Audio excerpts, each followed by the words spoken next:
Berjumpa kembali. Saat ini saya akan menjelaskan tentang pelajaran IPS kelas 8, yaitu Organisasi Nasional di Indonesia. Materi ini adalah lanjutan dari kebangkitan nasional atau faktor pendorong kebangkitan nasional yang saya bahas di video sebelumnya. Selamat belajar dan selamat menyaksikan. Yang pertama, Budi Utomo. Budi Utomo didirikan pada tanggal 20 Mei 1908, sehingga dijadikan sebagai Hari Kebangkitan Nasional Indonesia. Kelahiran Budi Utomo yang mengawali berdirinya organisasi modern di Indonesia berawal dari gagasan Dr. Wahidin Sudirohusodo akan perlunya perluasan dan peningkatan pendidikan bagi bangsa Indonesia. Adapun tokoh lainnya yaitu Dr. Sutomo, yaitu pelajar dari Stovia. Ciri-ciri pokok Budi Utomo yang pertama, moderat atau kooperatif, yang artinya mereka bekerja sama dengan Belanda untuk memajukan rakyat Bumi Putra. Yang kedua, non-politik, yang artinya mereka cenderung menempuh jalan di bidang pendidikan, bukan jalan politik dalam menghadapi pemerintahan kolonial. Yang ketiga, Jawa sentris. Anggotanya dikhususkan hanya untuk masyarakat Jawa dan Madura, sehingga sifatnya menjadi organisasi tertutup. Tujuan: meningkatkan pendidikan, ekonomi, kesehatan masyarakat Jawa. Strategi utamanya yaitu bekerja sama dengan Belanda memajukan rakyat Bumi Putra. Budi Utomo merupakan organisasi modern pertama, meskipun awalnya dikhususkan untuk masyarakat Jawa dan Madura. Budi Utomo telah memperlihatkan kemampuan putra-putra bangsa Indonesia dalam mengelola organisasi modern. Sifat etnonasionalisme Budi Utomo menjadi fase awal dalam proses perkembangan nasionalisme di Indonesia. Yang kedua adalah Sarekat Islam atau SI. Organisasi ini didirikan akhir 1905 di Solo oleh Haji Saman Hudi, pengusaha batik dari kota Solo. Organisasi ini awalnya bernama Sarekat Dagang Islam atau SDI dengan corak pergerakan agama dan ekonomi. Pada tanggal 10 September 1912, SDI diubah menjadi Sarekat Islam. Menurut H.E.O.S. Cokro Aminoto, tujuan Sarekat Islam untuk memajukan perdagangan, membantu pengajaran, memperbaiki pendapat yang keliru mengenai Islam, dan hidup menurut perintah Islam. Pada awalnya, SI bersikap kooperatif dalam perjuangannya. Akan tetapi, setelah diketahui Volksraad atau Dewan Rakyat tidak memperjuangkan kemerdekaan, maka perjuangan berubah menjadi non-kooperatif.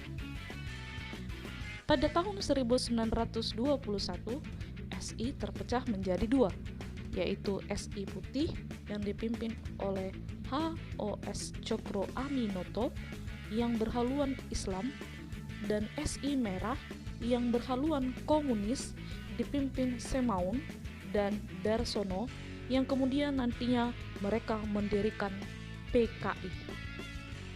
Kemudian SI berganti menjadi Partai Sarekat Islam atau PSI Indonesia dengan ketua Haji Agus Salim. Penambahan Indonesia menunjukkan semangat kebangsaan. Selanjutnya, organisasi Muhammadiyah didirikan pada tanggal 18 November 1912 oleh Kiai Haji Ahmad Dahlan. Adapun tujuan didirikannya organisasi Muhammadiyah, yang pertama, memajukan pendidikan dan pengajaran berdasarkan agama Islam. Yang kedua, mengembangkan pengetahuan, ilmu agama dan cara-cara hidup menurut agama Islam. Adapun sifat utamanya yaitu kooperasi. Organisasi yang ketiga yaitu Indische Partei. Didirikan di Bandung pada tanggal 25 Desember 1912 oleh 3 serangkai, yaitu Dr. Ernest Francois Eugene Dewes Becker yang kemudian dikenal sebagai Dr. Danudirjo Setiabudi. Yang kedua, Dr. Cipto Mangunkusumo, dan yang ketiga, Suwardi Surja Ningrat yang kemudian dikenal dengan nama Ki Hajar Dewantara. Indische Partei bermaksud membangun rasa cinta dalam setiap hati orang Nusantara terhadap bangsa dan tanah airnya. Hal ini dilakukan dengan cara menyadarkan masyarakat dengan menghidupkan kembali harga diri, rasa mampu, dan rasa kebangsaan atau nasionalisme. Dan dalam hal ini, mereka menghancurkan suatu nasionalisme yang lebih jauh dari nasionalisme Budi Utomo. Dan cita-cita ini mereka sebarluaskan melalui koran harian The Express. Dengan begitu, adapun 3 ciri-ciri pokok dari organisasi Indische Partei. Yang pertama, non-kooperatif, yang kedua, nasionalisme, dan yang ketiga, organisasi politik. Tujuan dari Indische Partei membuktikan bahwa Indische Partei merupakan organisasi politik pertama di Indonesia. Tujuan yang pertama yaitu memelihara nasionalisme, yang kedua, memberantas kesombongan rasial, yang ketiga, meluaskan pengetahuan umum tentang sejarah budaya Nusantara.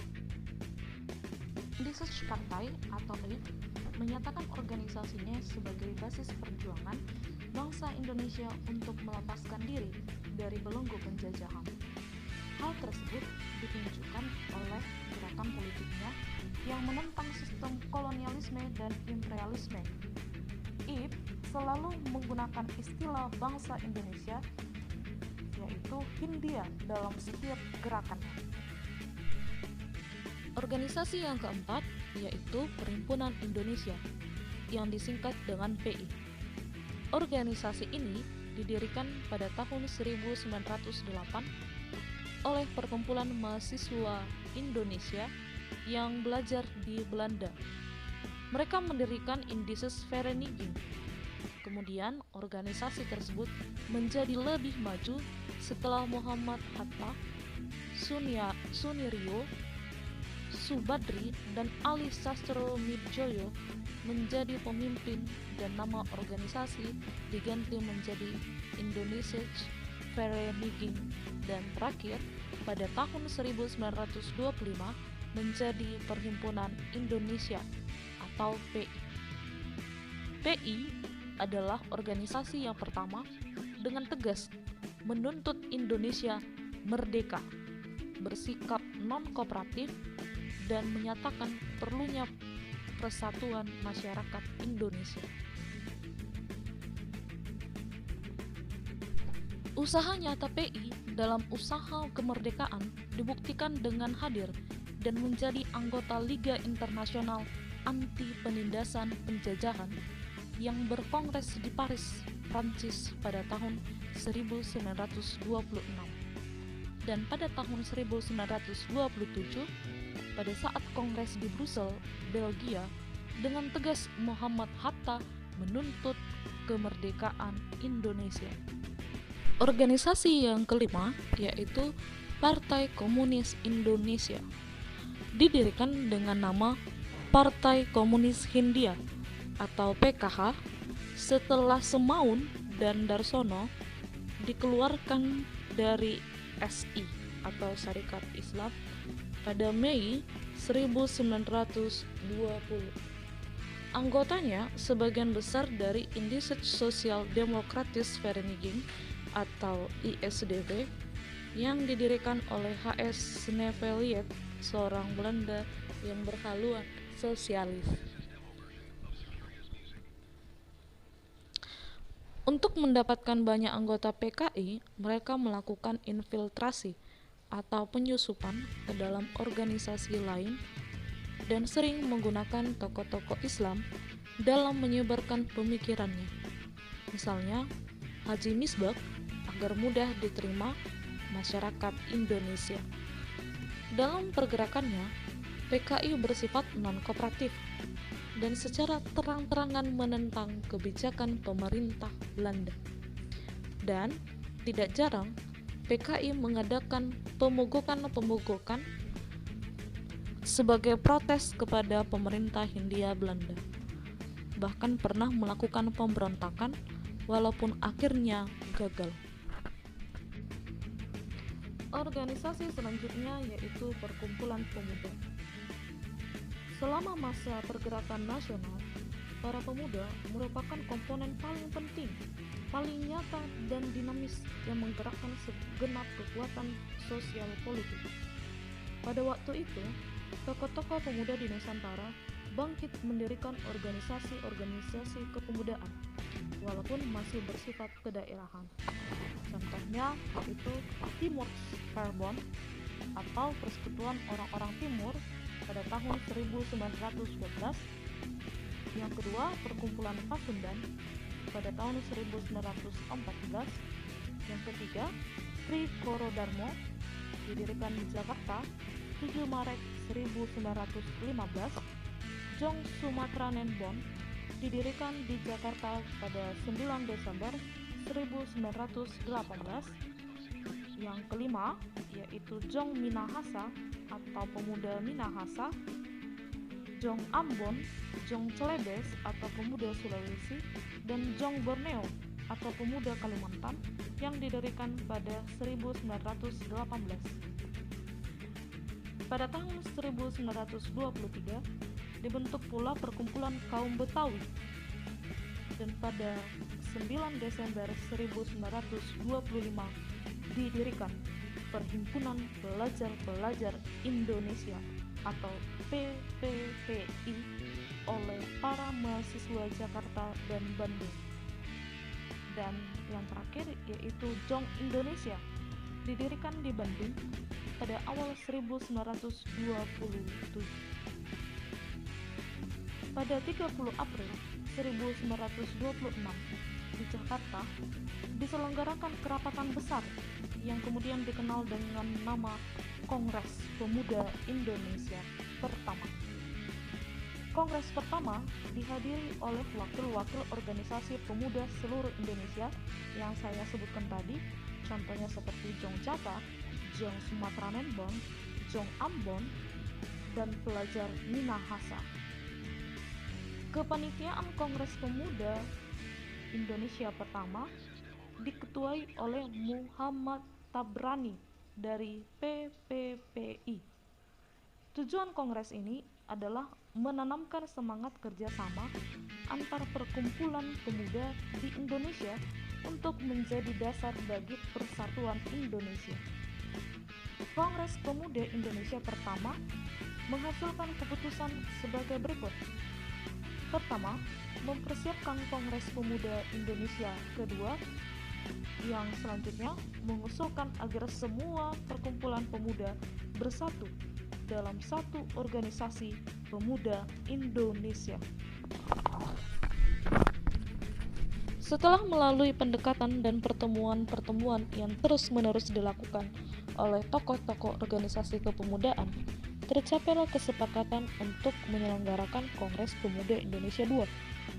Kongres kedua ini dilaksanakan di Jakarta pada 27 sampai 28 Oktober 1928.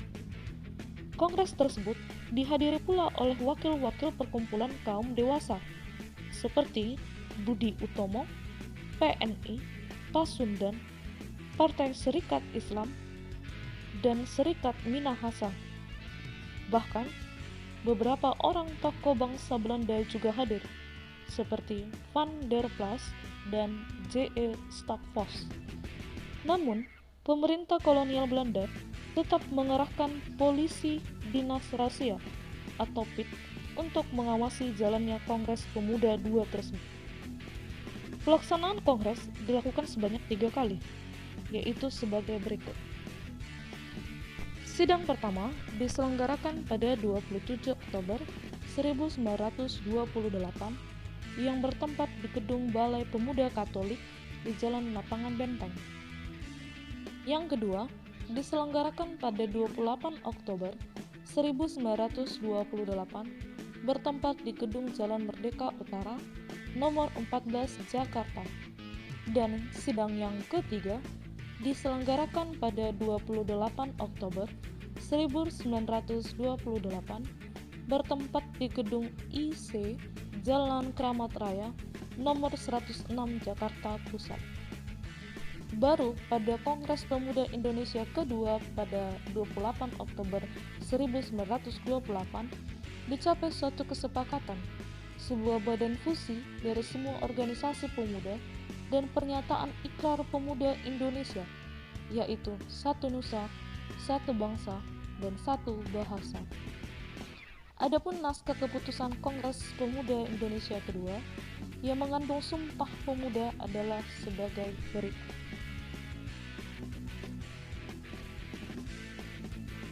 Sesudah menimbang isi pidato dan pembicaraan ini, kerapatan lalu mengambil keputusan. Pertama, kami putra dan putri Indonesia mengaku bertumpah darah yang satu, tanah air Indonesia. Kedua, kami putra dan putri Indonesia mengaku berbangsa yang satu, bangsa Indonesia. Ketiga, kami putra dan putri Indonesia menjunjung bahasa persatuan, bahasa Indonesia.